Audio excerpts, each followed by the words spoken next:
दिनांक 24 जानेवारीला मोताळा येथील प्रहार अपंग संघटनेने जिल्हा कचेरीसमोर आमरण उपोषण छेडले। अपंगांसाठी 1995च्या शासन निर्णयाची अंमलबजावणी करण्यात यावी, हक्काच्या 5% निधीचे तात्काळ वाटप करण्यात यावे, अपंगांना व्यवसायासाठी गाडे उपलब्ध करून द्यावे, विनाअट घरकुल उपलब्ध करून द्यावे अशा प्रलंबित मागण्यांसाठी मोताळा नगरपंचायतचे मुख्याधिकारी, पंचायत समितीचे संवर्ग विकास अधिकारी व संबंधित अधिकाऱ्यांना वेळोवेळी मागण्या रेटून देखील केराची टोपली दाखविण्यात आल्यानं प्रहार अपंग संघटनेने जिल्हा कचेरीसमोर आमरण उपोषण छेडले।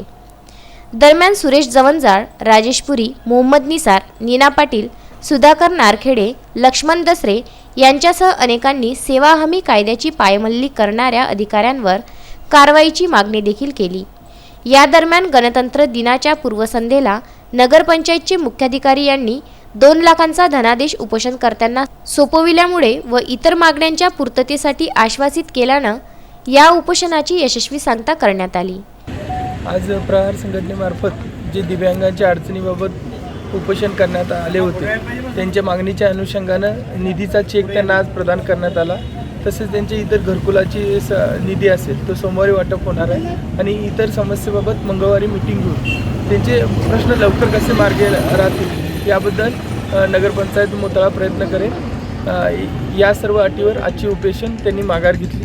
प्रशांत खंडारे, विदर्भ न्यूज, बुलढाणा।